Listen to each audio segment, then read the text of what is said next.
Shalom saudara-saudara, senang sekali saya dapat bertemu dengan saudara-saudara pada ulang tahun ke-55 WBI.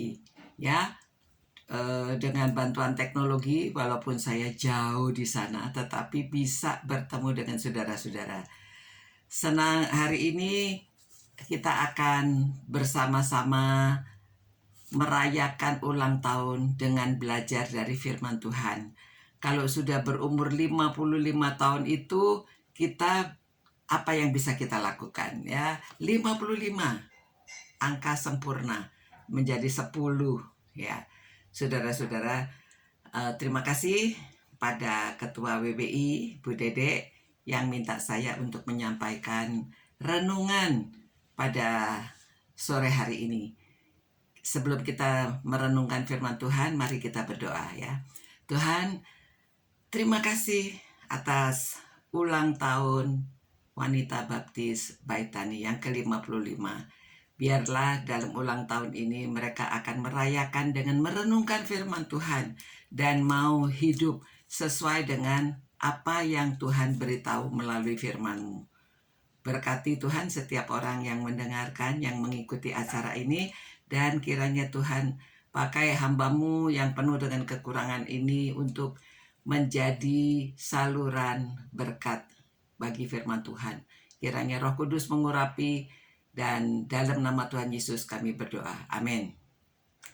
Nah saudara-saudara, tema yang diberikan pada ulang tahun ini adalah menjadi perabot rumah tangga yang mulia, menjadi perabot yang mulia. Dan ayatnya diambil dari 2 Timotius pasal 2 ayat 20 dan 21. Saya bacakan ya. Dalam rumah yang besar bukan hanya terdapat perabot yang emas dan perak, melainkan juga dari kayu dan tanah.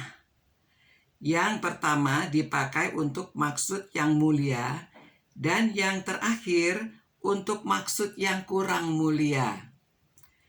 Jika seorang menyucikan dirinya dari hal-hal yang jahat, ia akan menjadi perabot rumah untuk maksud yang mulia. Ia dikuduskan, dipandang layak untuk dipakai tuannya, dan disediakan untuk setiap pekerjaan yang mulia. Waduh, saudara-saudara, ayat ini sungguh-sungguh mengubah hidup kita ya. Dikatakan kalau perabot rumah itu kalau emas, perak ya dipakainya untuk ya maksudnya mulia, itu dipakai ini untuk kalung, untuk cincin ya, untuk kalung yang macam-macam itu dari emas, perak ya. Tapi yang tanah, yang kenapa tanah dibilang kurang mulia? Karena tanah itu rapuh, mudah. Kalau saudara pernah ya, tahu pasti semuanya, pernah tanam-tanam atau tanah itu gampang hancur. Dan kayu itu bisa dimakan rayap. Kayu itu kalau tidak diobatin. Tetapi dikatakan di sini, kalau seorang menyucikan dirinya dari hal-hal yang jahat, ia akan menjadi perabot rumah untuk maksud yang mulia. Jadi memang ini adalah diumpamakan ya. Jadi saudara, ini tanah ya, tanah. Ini kaktus ditanam di tanah memang. Tapi ininya ini juga dibuatnya dari tanah. Tetapi setelah diolah, setelah melalui penjunan ya, ini diolah bisa menjadi pot yang bagus dan dipakai untuk yang mulia. Ditaruhnya di rumah ini ya, di dalam rumah. Ini pot ya, pot yang sederhana tadinya dari tanah bisa dipakai yang mulia. Semuanya melalui olahan. Walaupun tadinya tanah, tetapi bisa dipakai di mulia dan juga ditaruh di ruang tamu.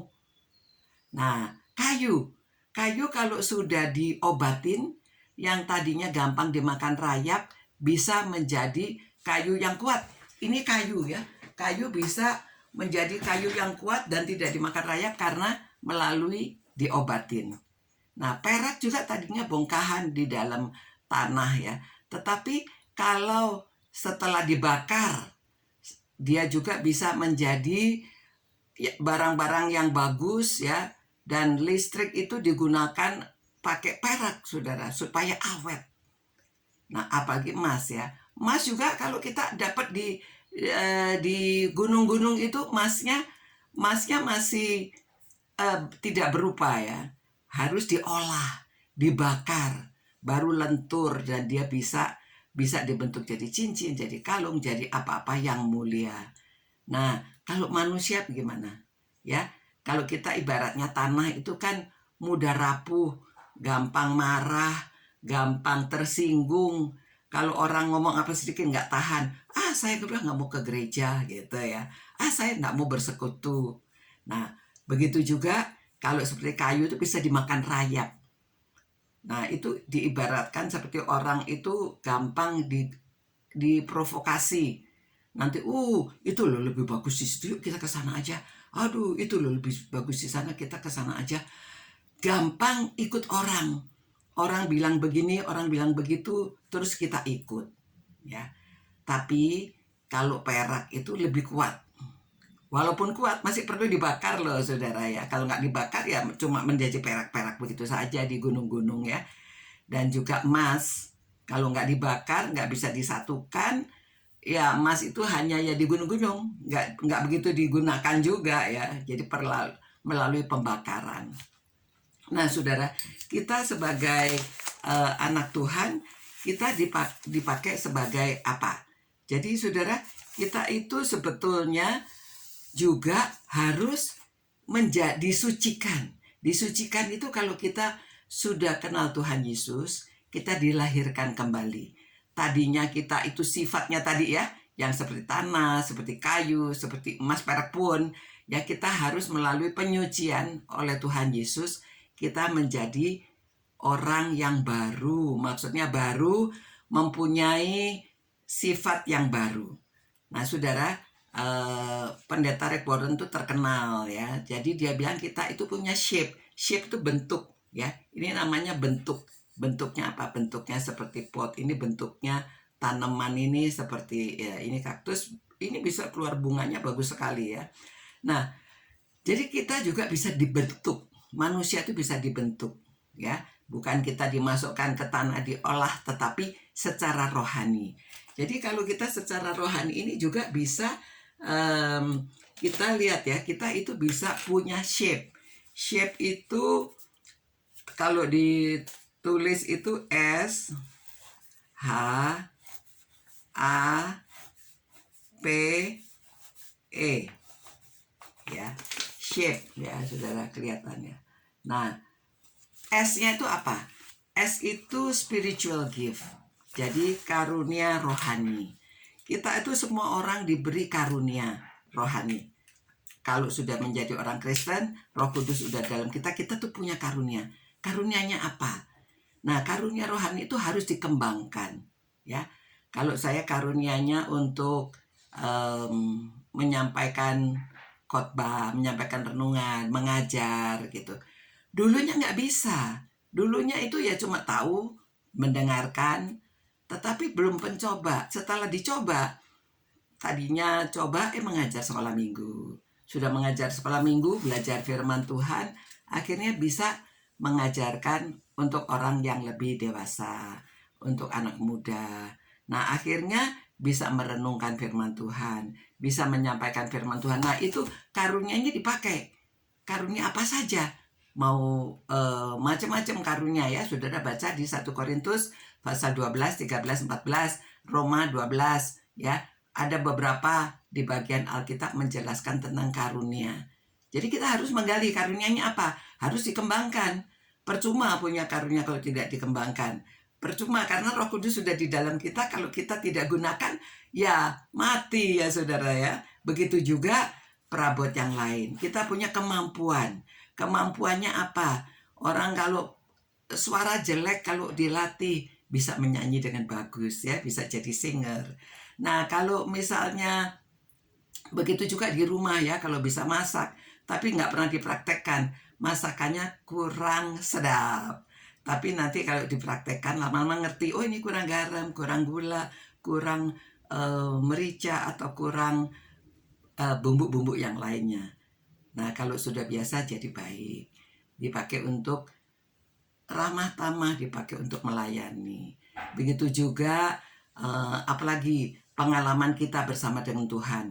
Kalau kita tidak pernah membaca firman Tuhan, kalau kita nggak pernah mempelajari, kalau kita nggak pernah susah lalu berdoa, ya, lalu Tuhan menolong kita setelah kita berdoa, kita nggak ada pengalaman. Itu sebabnya saudara-saudara kaum wanita sering juga ikut ya doa dengan kaum wanita, doa hari Rabu, ya, ibadah. Itu semua tuh memberi pengalaman kepada kita hidupnya lebih dekat dengan Tuhan. Nah, kalau kita baca firman Tuhan, kalau disuruh lapor, saudara jangan merasa tersinggung. Ya, di kelompok saya pemuritan, lapor.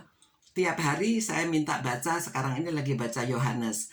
Mereka lapor, Bu, saya sudah baca pasal 15. Yang satu, Bu, saya sudah baca pasal 16. Lalu waktu kita pertemuan, kita ada kuis, pertanyaan, ayo, Tuhan Yesus itu sebagai apa? Nah, saudara, kalau begitu kita bertumbuh.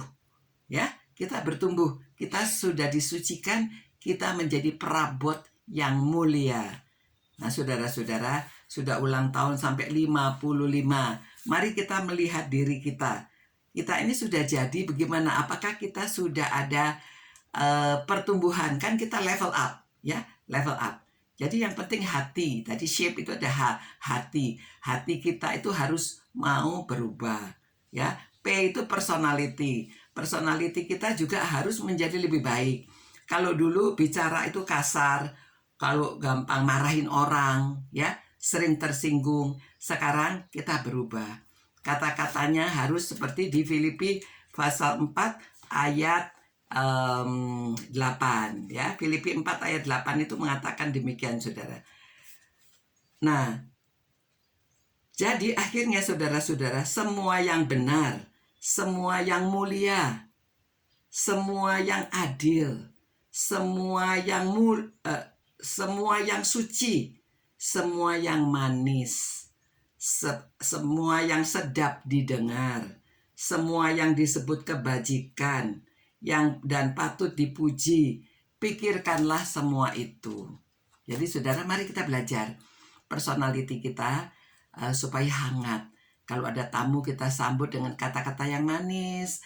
Kalau ada orang yang absen, ya kita memberitahu dengan baik. Kalau ada yang sakit, kita kunjungan, menghibur. Nah, kata-kata kita ini membuat suasana jadi hangat. Kalau suasana jadi hangat, orang melihat kita saling mengasihi. Kalau kita saling mengasihi, salib Kristus ditinggikan. Nah, kalau salib Kristus ditinggikan, ini menarik orang untuk datang kepada Tuhan. Nah, itu kita namanya sudah level up seperti Tuhan Yesus, ya. Kita dinaikkan. Dulunya kita menjadi orang yang tidak bisa apa-apa, sekarang menjadi seorang yang bisa bermanfaat bagi kerajaan Tuhan.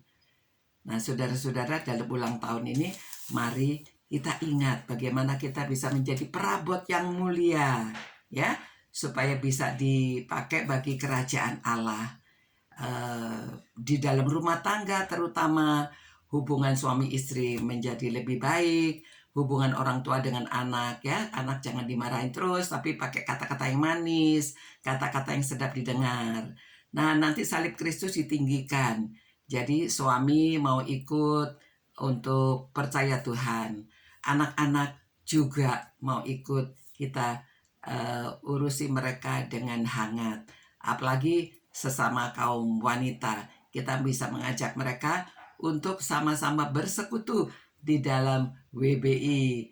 Ya, saudara-saudara, itulah firman Tuhan yang bisa saya bagikan hari ini, supaya ulang tahun ini kita diberkati, semua bisa menjadi perabot yang mulia, dan nama Tuhan ditinggikan. Mari kita berdoa. Tuhan, terima kasih atas firman-Mu yang selalu memberitahu supaya kami ini menjadi perabot yang mulia, sehingga dimuliakan. Begitulah hidup kami serahkan kepada Tuhan. Pakailah kami Tuhan, supaya kami menjadi perabot yang mulia dalam rumah Tuhan, dalam keluarga, di dalam masyarakat, di mana saja kami berada. Nama Tuhan dimuliakan. Dalam nama Tuhan Yesus, kami mohonkan berkat bagi WBI yang sedang berulang tahun. Amin. Ya, Terima kasih. Sampai kita bertemu lagi. Tuhan memberkati saudara-saudara semuanya.